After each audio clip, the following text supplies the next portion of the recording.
大場さん、こんにちは。こんにちは。今日は何を教えてくれるんですか？はい、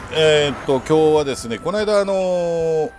刈りをやりましたカエデですね。こういったもう葉が生え揃ってきたんですが、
今の時期といいますか、春芽が吹き始めてから、随時ですね、ずっとやらなきゃいけない、手入れというか、芽摘みですね。出てきたやつをそのままほったらかしておくとどんどん伸びてしまいますので、今もだいぶこう伸びてるやつがありますから、こういうのをちょっと葉っぱが2枚出て間から出るという話をしたと思うんですけど、あれを止めていかなきゃいけないですね。でないとどんどんこう伸びていってしまいますので、その止める作業をちょっと今日はご説明したいなとは思います。はい、よろしくお願いします。よろしくお願いします。まず見えますかね、ちょうどいいところって、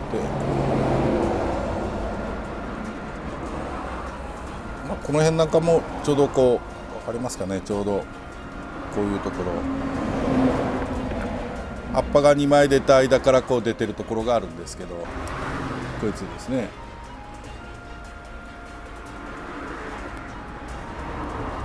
の2段目3段目っていうふうにどんどん出てきてますので、これをこのままほったらかすんじゃなくて、こう間から出てるやつをこう切っていくと、こういう作業ですね。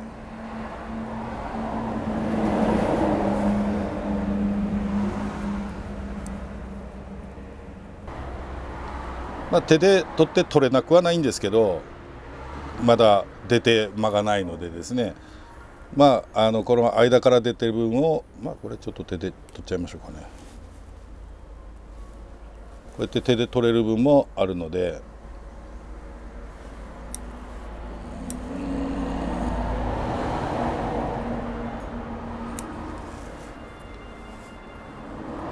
なかなか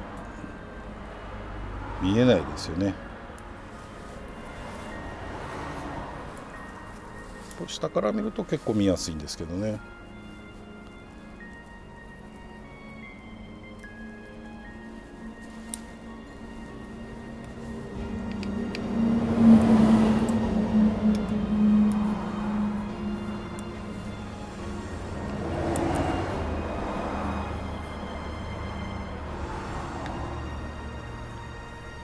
ちょっと伸びてからでもよかったですけどね。でも常にこれずっと常にやっていきます。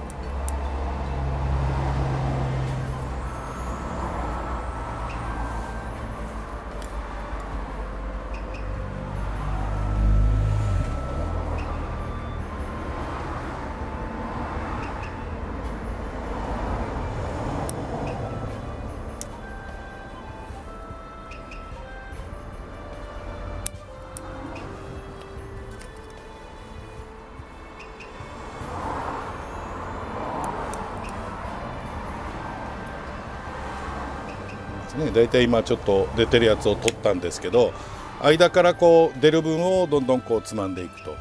いうやり方ですね。でもう一つちょっと見た目をきれいにするのにですね、これは別にこういうカエデだけではなくて他の松でも真柏でも何でもなんですけど、枝から下の方にこう下がってる芽とか、真上に出るやつとか、ああいうやつを取っとくと見栄えが良くなっていくと。でカエデなんかこういうもみじもカエデもですけど、取ってもまた葉すぐ出てきますので、下に下がってるようなのをついでにこう取っとくと見た時にこう棚がきれいに上がっててきれいに見えますので、下にこうちょっと下がってるようなのも一緒に取ってあげると見栄えが良くなってきますね。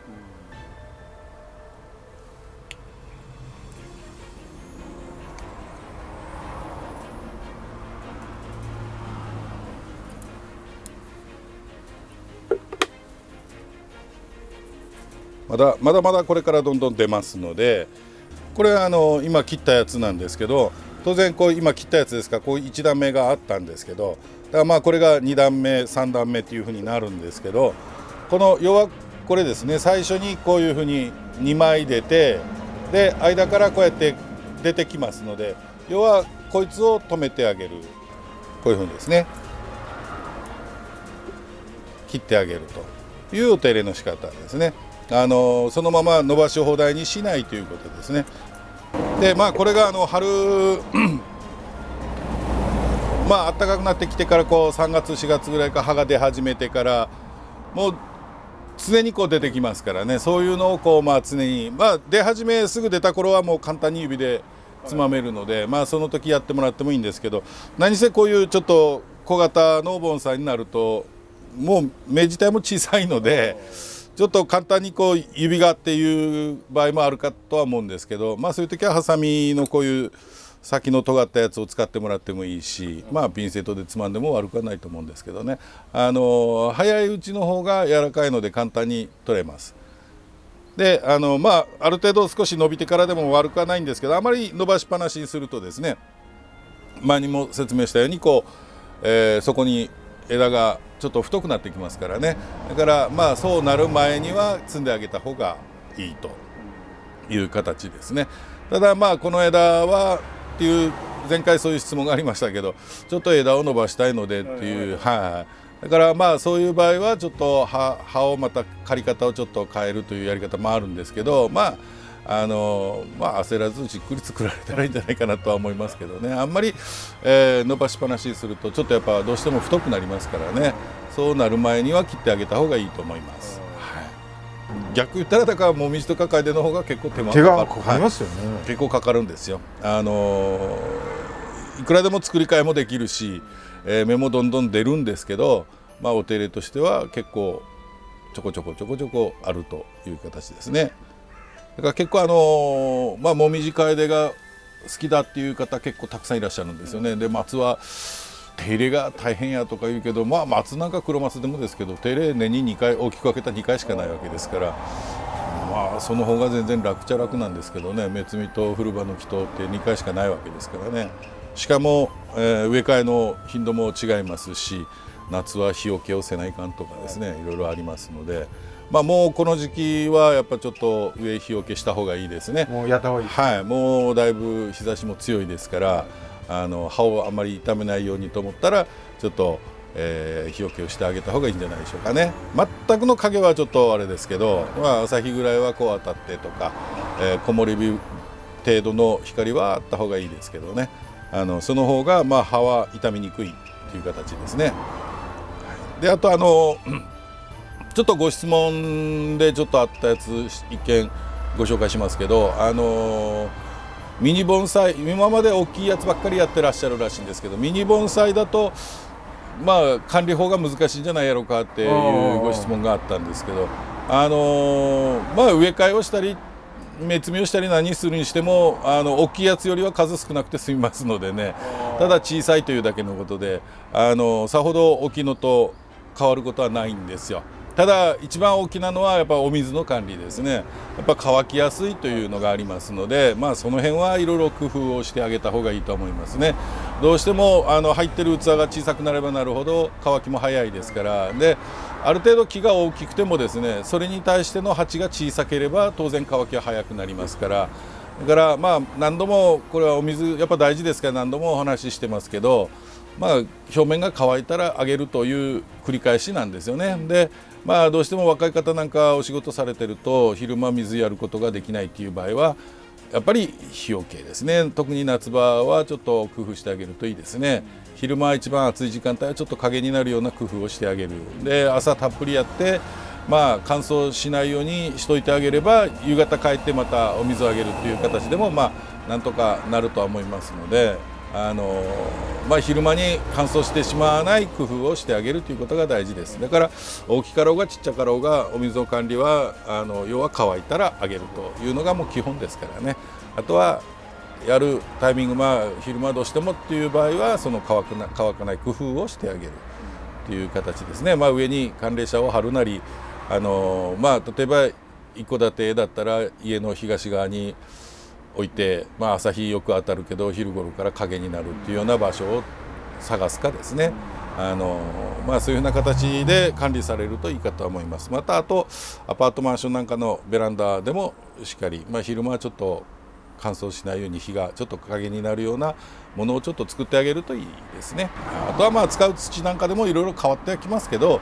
まあ、大きさでの一番の違いはそこですね。どうしても乾きが早いということですね。でもよう葉が出ましたよね。出ますよ。こんな感じで、はい、ちょっと松の紹介を。